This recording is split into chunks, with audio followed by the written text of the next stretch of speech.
What's up, everybody? It's your boy Fuad Saif here, and I have with me today a very special and a very esteemed guest, my boy Peabo Doue. Peabo, how you living, man? Living good. How you How's living? the pandemic treating you? It's treating me, man. I mean, as well as it's gone, obviously lucky and blessed to be, here and alive and Absolutely. have clothes on my back. But it's been rough 2020. But it's building us. We're stronger than ever. You know what I'm saying? We're trying to end on a positive note. Of course, man. Yeah, but Peabo, man, please, I'm very glad that you came here today to talk about your career. Professional USL soccer player, but beyond what the general people are gonna know about you or people that have been following you and your career, like I want to know what's beyond the surface. Mm-hmm. Who is Peabo Doue when the cameras ain't rolling and he's not on the field? So, man, like, just tell me about how you even got into soccer. Like, how did it become your life? When did you fall in love with it? Yeah, I mean, let's go way back. All the way back. Probably, I want to say like when I first started playing soccer, I was about 8 years old. Okay. Didn't really know the sport at all. Was kind of just doing it to keep me busy. My mom wanted me to just be involved with the sport. So soccer kind of presented itself, and I was playing like for some local MSI clubs, Okay. doing my thing. And then about I want to say like 9-10 years old, I met a guy named Julio Arjona Sr. who he was a big influence in my career and just my life as a human being. But he was the kind of the one that basically taught me everything I know now about soccer. Like Nice.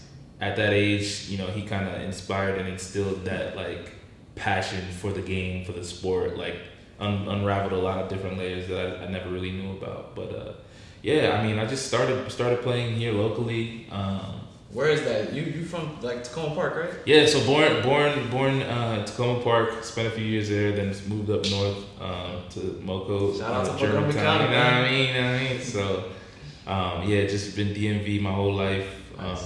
up until now. So That's what's up. So, when did you figure out like that passion and that drive that your coach and mentor put? Like, when did you realize that it was coming from within, right? Because a lot of the times you have parents and coaches they can be really overbearing. I'm sure you've seen it like throughout your years that they kind of like force their kids into sports, whether it be soccer or anything else. And you can kind of sense that the kid doesn't really want to do it. They just want to please their parent or Of their course. coach. So like, when did you ever make that distinction? I yes.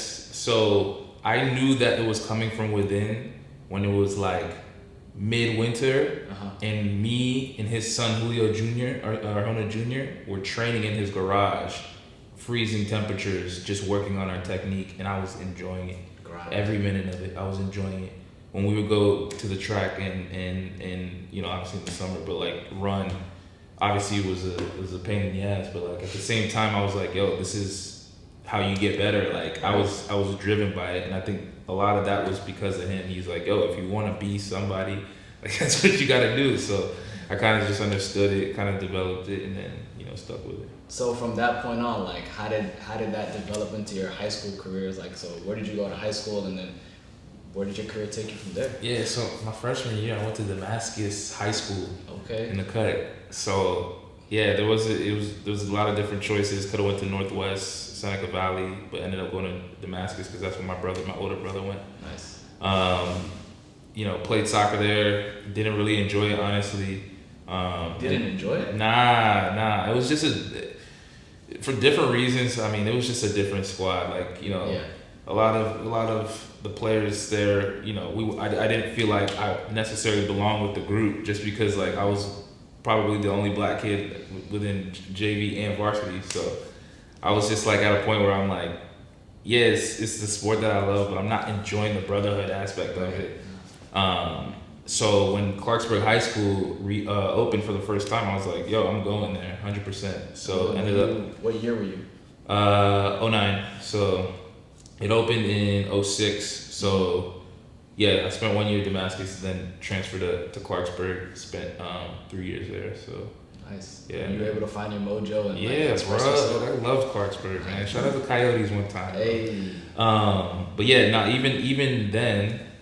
one of my coaches, or my coach at Clarksburg, he was teaching, the same time I was at Damascus, he was teaching at Damascus. So he knew that he was going to hop over to Clarksburg and coach the team. So we would literally just, talk shop all day about the team, what kind of jerseys we were getting, Nice. blase, and that was a much better experience for me, knowing that the coach, kind of wanted to build the program around me, and he wanted me involved. So I was like, man, this is gonna be great. So did that kind of start your journey in being like the focal point of your teams? Because before you retired with Loudoun United, you were a captain, right? So was that something that started from a very early age? I mean, I guess. I don't know, man. Like, at that point, like in the Clarksburg, yeah, because we're public school, like some of the players there, they're playing club, but not necessarily at the highest level. Right. So, I kind of took it amongst myself to be that leader and be that captain at that point. But throughout my career, honestly, like I was always kind of like that middle of the pack, especially professionally. I was always like middle of the pack, kind of just like always be a leader on the field in terms of communication and stuff, but never the captain, the guy, the honcho. I was kind of like under the radar, because my personality is very laid back. Yeah. I'm not the type of person to kind of do the most. I mean, I can. Don't get me wrong, but naturally I'm chilling. But yeah, that's Loudoun. Getting into Loudoun, it was a different kind of role, but I think a lot of the aspect had to do with age. I was a grandpa of the team, so I kind of like was forced to have that armband. Yeah, I inherited that armband by age. So it was a good experience though. Different level for me, different role for me from what I've done in my career, my professional career, but like definitely enjoy being that role model for the youngins. So getting back to like high school and expressing yourself and feeling comfortable, right? How important do you feel having that feeling when you're playing and expressing yourself is to like, reaching your potential?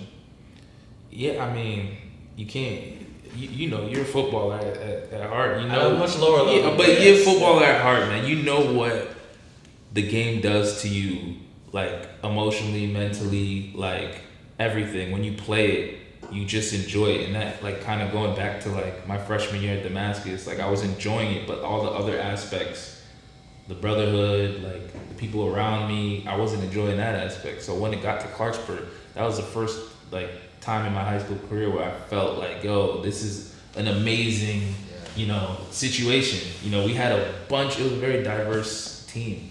We had a bunch of characters. Like I was talking with my coach Spoles the other day, and we had a player that one time literally showed up to practice with khaki shorts because he forgot his training shirt.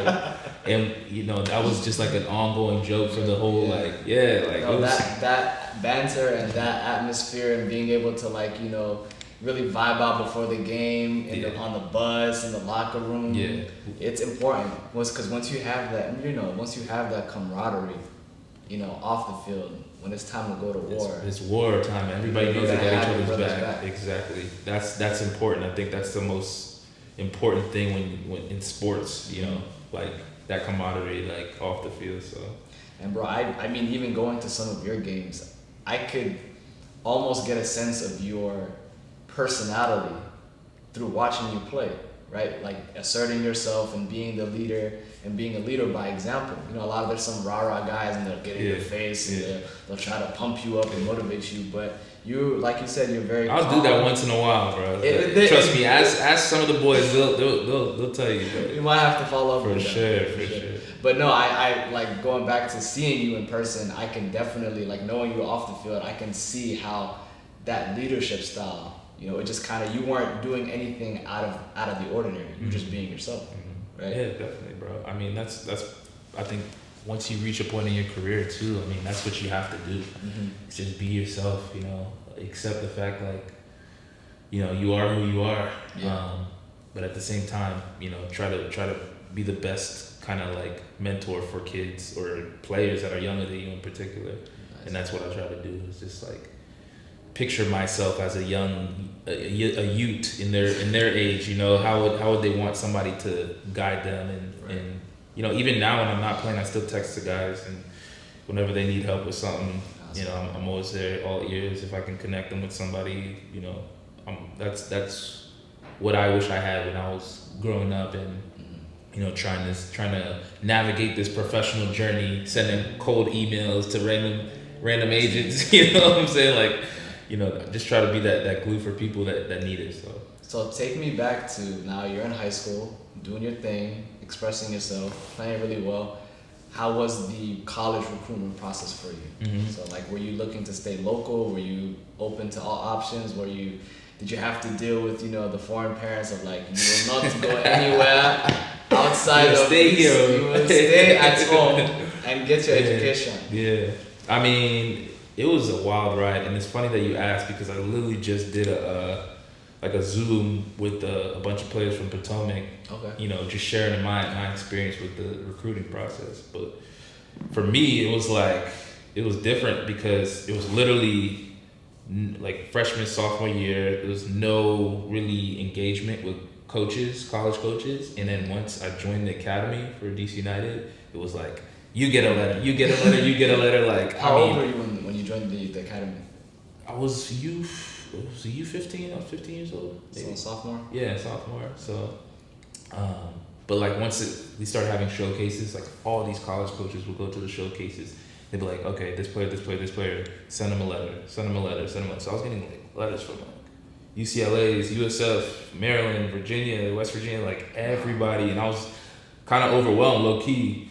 But at the same time, I was like feeling myself. I was like, yo, I got this gold letter from UCLA. What's good? Y'all see this? It's handwritten. Yeah. It's handwritten. But nah, it was definitely an interesting process. And like, going back to high school, like I didn't put myself in the best situation academically to kind of like have the freedom to say, I'll go here, I'll go there. And that's a lesson that I always preach to the youngins. It's like, yo, really take care of your stuff. But I think they need to hear you say that. Take care of your stuff, deadass. But for real, it was a good process for me. Like I think I ended up where I was supposed to go, West Virginia. Nice. It was close to home. Yeah. But just enough, to get away. You know what I'm saying? Yeah.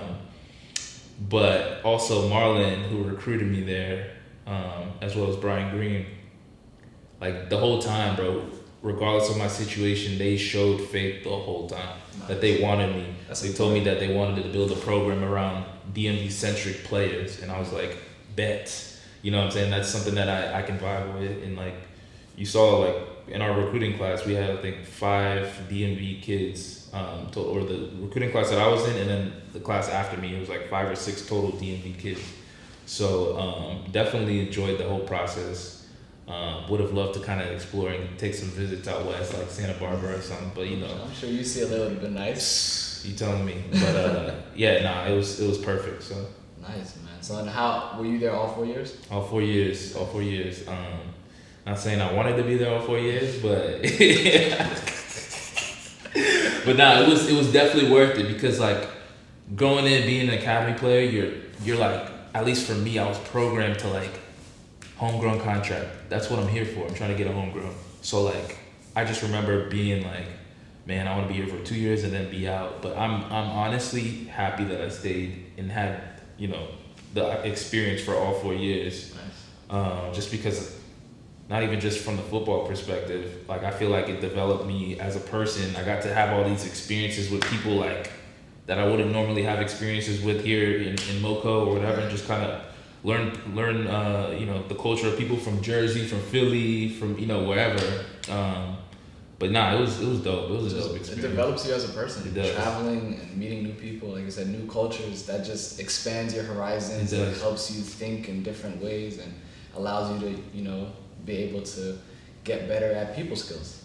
Yeah. Understanding people, knowing how to talk, knowing how to communicate, and all that stuff translates to on the field and I'm sure off the field success too. Yeah, bro. It's definitely builds humility, and you kind of, I love my city and my town where I come from, but you kind of see how everybody kind of behaves and how like the stigma behind like a Philly person. Right. So I thought that was also as well like it's dope to see everybody and where they come from and their culture and stuff. So now you're at West Virginia. Shout out to Randy Moss, Rand University in West Virginia. I gotta get that out there. No, he's Marshall though, right? Marshall, but he's from the state. All right, I take that. I think Jason Williams is from there too. Yeah. White chocolate. Yeah, white chocolate. I didn't know that, man. You just throwing facts at me today, bro. I think so. I think so. Yeah. But so yeah, you're at West Virginia. You've obviously, gone through high school, academy, college. How close is that professional dream for you? Was that something that you felt like you could touch at the time? Did you feel like it was too big of a reach? Like, take me through your mindset in that process. Yeah, I mean, like I mentioned, like I had homegrown contract in the back of my mind the whole time. Right. So what is that? Because so homegrown contract is basically if you come through the academy, Adidas kind of sponsors a contract where the team, like for example, DC United, since I came from the academy, they'll sign me as a homegrown player. It wouldn't necessarily count against their MLS salary, I don't believe, or salary cap. But there's a bunch of different rules. Honestly, MLS has so many different rules. But like that was kind of it. Is like you get signed to a homegrown contract to play for your homegrown team. So coming from the academy, I would have played for DC United as a homegrown. So you see these guys like Bill Hamid, homegrown. Andy Nahar at the time, he was a homegrown. Ethan White, all these guys were homegrown players. So nice. So that's in your mind. I just want to get that homegrown contract. Yeah. And so where does it take you? I mean, bro, I just wanted at the time of West Virginia. Yeah. I wanted to be a pro, man. Like, and that was always a move. Like my best friend, one of my best friends, like we would talk about it all the time because he came from the academy as well. We're like, this is where we want to be. Let's push each other and like kind of like have that mentality to kind of just go out and ball out and do what we got to do to get signed. But some things happen for a reason. Absolutely. But that was always I'd say even from like high school, it was always a goal for me to be pro. Like there were times where I kind of like questioned the route, but it was always a goal for me, bro. Like especially West Virginia, just being in the, a competitive school or at a competitive school playing in a competitive league, the Big East at the time. Like a lot of these cats went on to go play MLS, and I was playing against these cats, and that was always an inspiration for me. So 100%, it was always in the back of my mind. How was the support system at home? Were you getting that support to pursue the dream? Oh yeah, because I know how it would be, man. I'd say from my mom, I'm not gonna lie, my dad still thinks to this day I'm gonna be a doctor. Like he's tripping, love him to death, but he's tripping. But especially on my mom's side, I mean, she always would be the first one to kind of like rock my jersey wherever. Like if you FaceTime her right now, she's probably wearing one of my jerseys. That's love. Like yeah. I mean, she's always pushing me to kind of like be the best person I can be. And then like at the time, of course she didn't want to see her youngest, her baby, go out to venture off into the world, but like she knew I was on a mission. So that's something that she encouraged, and kind of like even going when I signed my first professional contract, I moved all the way to the West Coast, and that was difficult for her. It was difficult for me. Yeah. For my family. And that was something that every day she was like, yo, make sure you stay on top of your stuff. Like, do what you gotta do. Like, don't get caught up. I have a brother out there who was kind of like monitoring me, but like at the same time, she was like calling me like, yo, you know what you came out here to do, so don't get lost in the sauce. But like at West Virginia, they were always there. My mom, my stepdad, my sisters, they love it there. Matter of fact, they go to West Virginia like on vacation without me. Really? Yeah, they go to Morgantown. They love Morgantown, bro. Nice. They love it. So, but the support has always been there. Because I'm sure as an athlete, a lot of what the public sees is just your on the field performance. Mm-hmm. So they judge you, and they kind of almost tie your self-worth to how well you do on the field. So when you're not playing well, and when you're not doing what you're supposed to be doing, having that support system that's gonna love you unconditionally and validate you as a person before you're a player, I'm sure that has to be key. That has to be really important. It's key, and it's very difficult to do so if you don't have it. Some people manage without it, but like myself, I'm a family man. Like coming from an African household, family is everything, bro. Like so. even like that kind of like I haven't told a lot of people this, but that kind of like deterred my decision to leave Oklahoma City after my second year. It's like I was homesick. I needed to be closer to my family, so I came and signed with the team closer to the East Coast or on the East Coast, closer to DMV. Yeah. Wilmington Hammerhead. Shout out to them. But you know, that was the reason. I needed to be around my people. So you know. So where'd you go from West Virginia? You went all the way out to the West Coast? Yeah, so from West Virginia, went on trial with the team in Phoenix, and then from there, signed with that team, played there for 1 year. Unfortunately, that team ended up going bankrupt, sold ownership, so everybody kind of like became a free agent. And then from there, went to Oklahoma City, played there for 2 years. Nice. And that was amazing. Were you there during the time when like Russ and KD and James Harden, they were all together? That was my first, because I'd never been to an NBA game before. So your first experience was at a Thunder game with those three? My first experience, NBA game ever. Like I've been to West Virginia basketball, but like never been to an NBA game. Was the Thunder against the Miami Heat with the big three with Chris Bosh, LeBron, D Wade, and LeBron. The first like 10 points of the game he scored. Like bro, he was popping off, and like I mean the environment was crazy because OKC's fans are wild, bro. They're wild. They're wild, but like I just remember having pretty good seats provided by the club. Nice. They hooked it up, and I was like, man, this is crazy.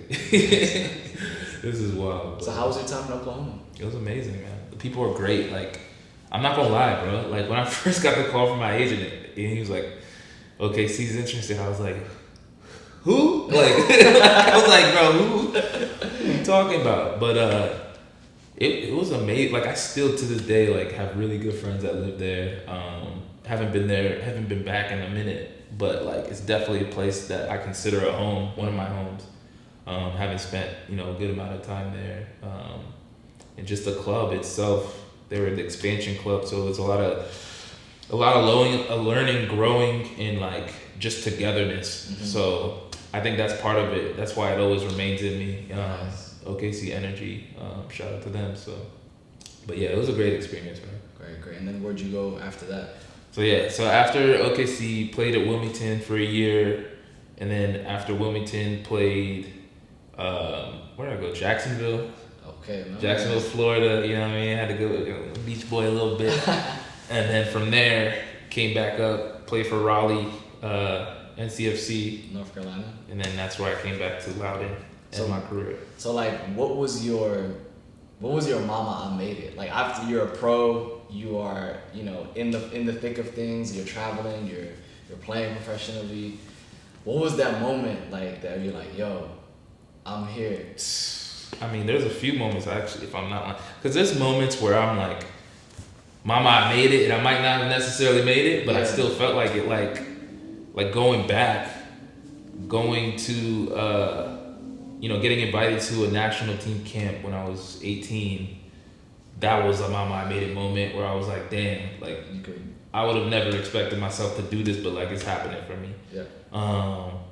And then obviously, making it into college, like playing my first game against UCSB, starting, having my family with me, what I'm saying, in the crowd, in the stands, like packed fans, like good crowd, like that was a mama I made it moment.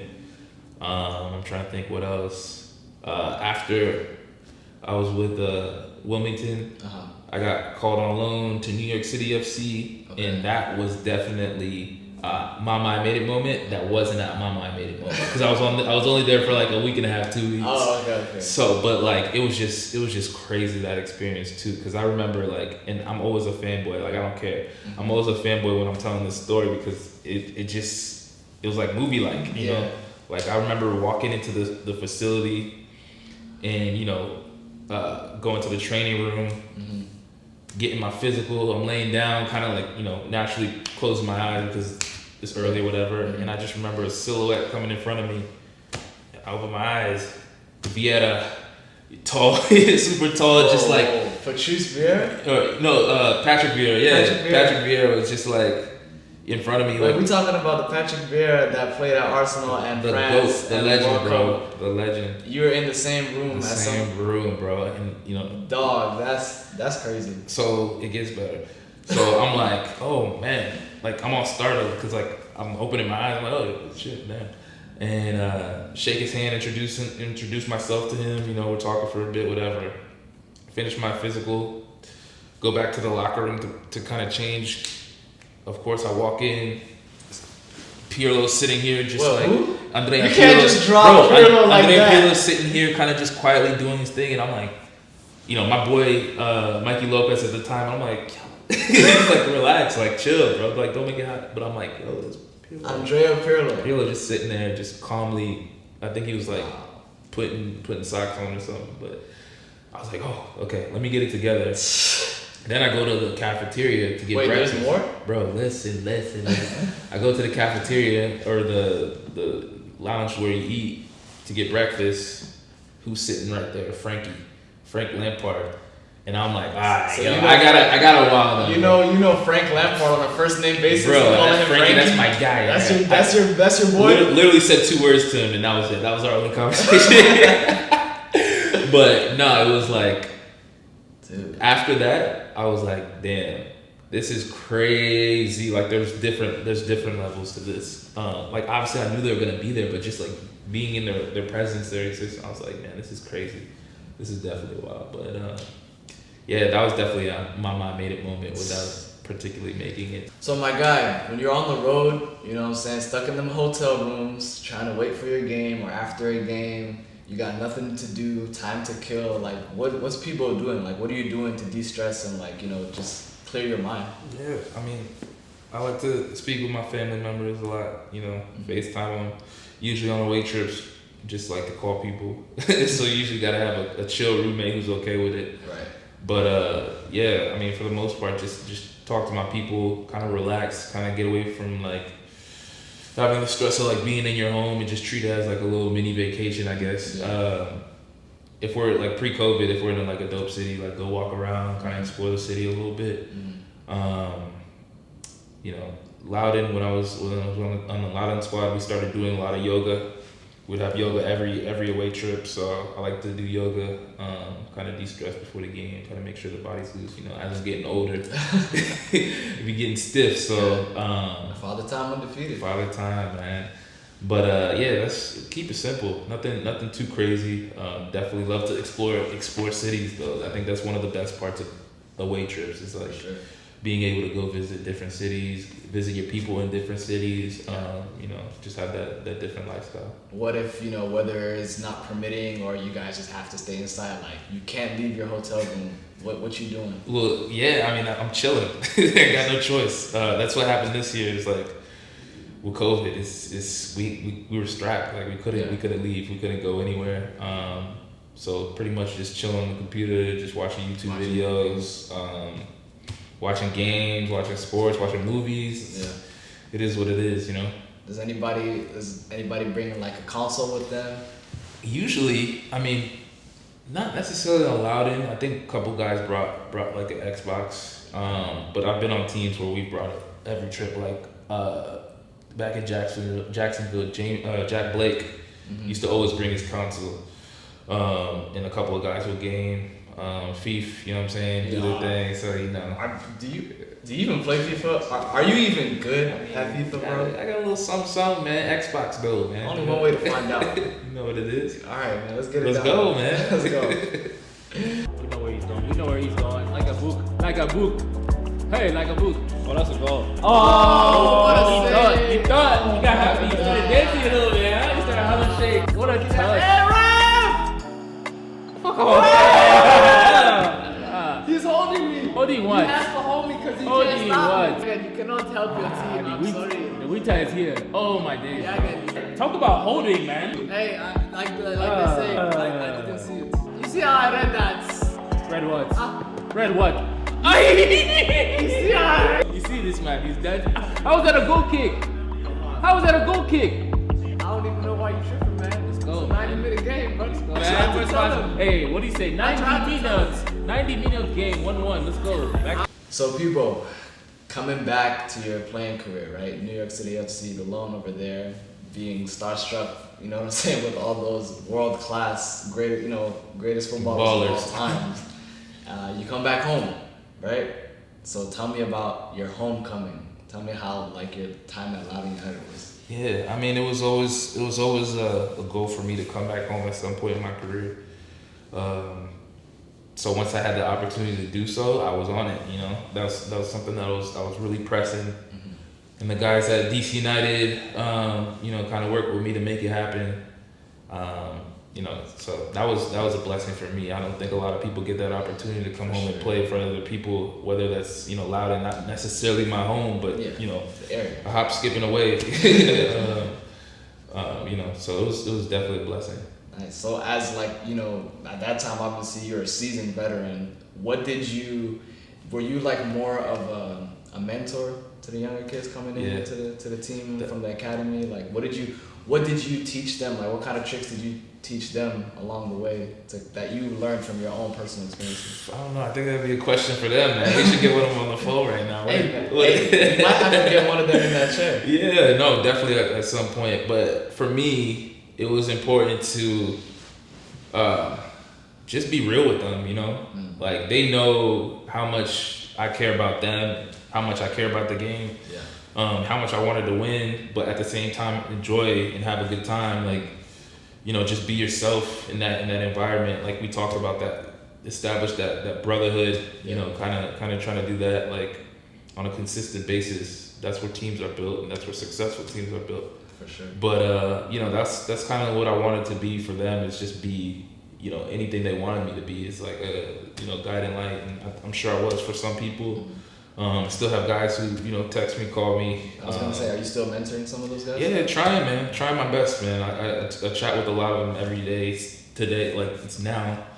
But I think it goes past soccer. It's just like having that person to kind of like chop it up with whenever. And that's me. Like, I want to stay in the loop as well, see what they're doing in their life. So, I'll text some of these guys and see what's up with them. Like, Greeny, he just signed a homegrown contract. Like, send him a text. That's big. So, congrats, my man. Like, that's my guy. We kind of butt heads from our time, a couple times during Loudoun. But, like, at the end of the day, like, he knows that I know, it was only for the best, and I think the second year in Loudoun, he understood that a little bit better.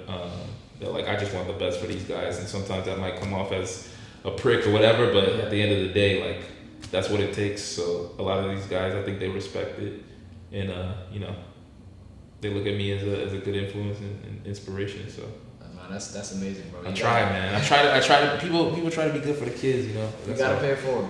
Yeah, that's what I want to do in life, is just be able to help people, because I know there was a point in my life in this journey where I literally didn't have anybody to kind of tell me what was good, what was bad. I would, what decisions were probably better than or worse than others, like, so that's what I try to be, just as much as I can, as much as they're willing, me to be that person, right? I'm gonna be that person.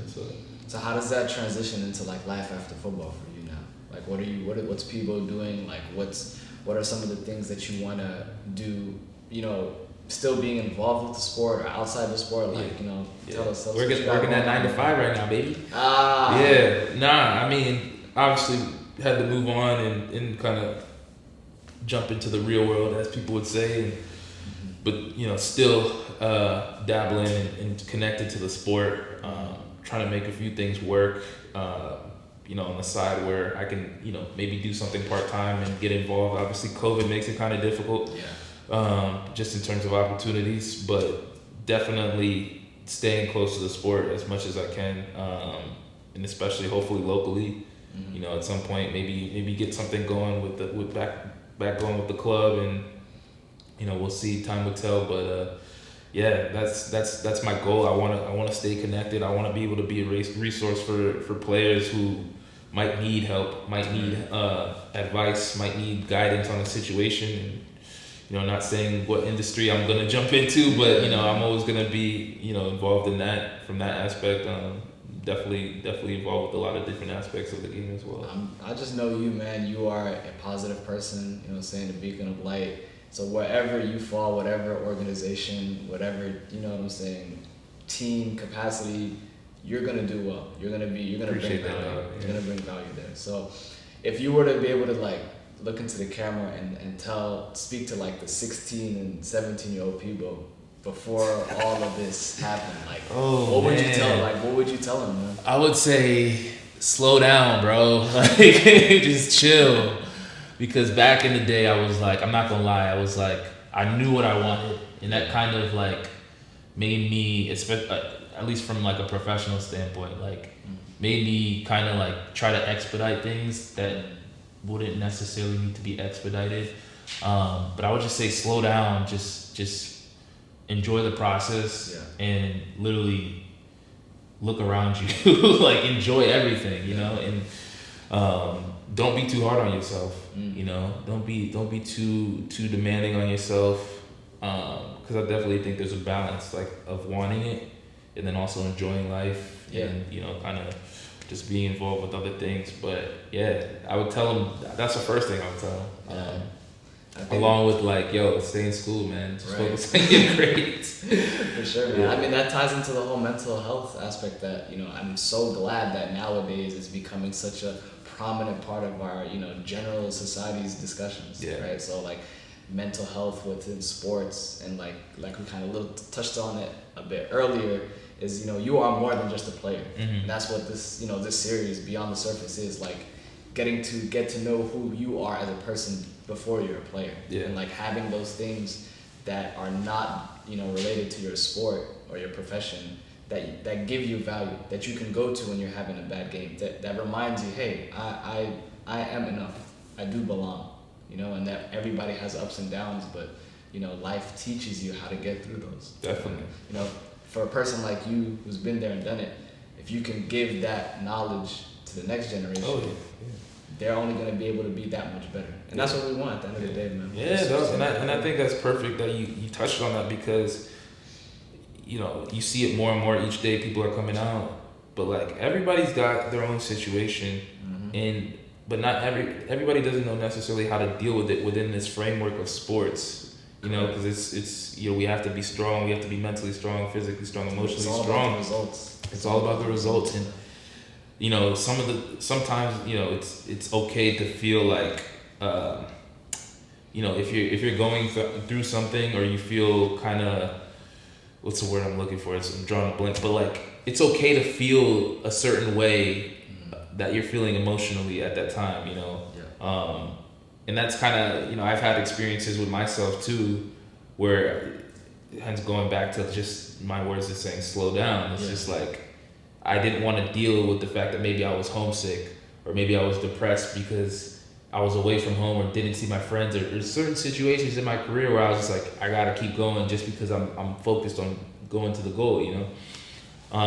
But yeah, I definitely think that's important to kind of address and kind of, you know, continue to practice. And like I said, every day you see people coming out and speaking about it, and that's important, that's key. Yeah, man, that's the first step, and then just taking the actions, like taking the steps to be better, to learn, and just, you know, grow. Yeah, it's a process. Life is a growing process, man. Absolutely, bro. I could sit here and chop it up with you for hours. Unfortunately, we don't got all that time. I know your time is very, very valuable.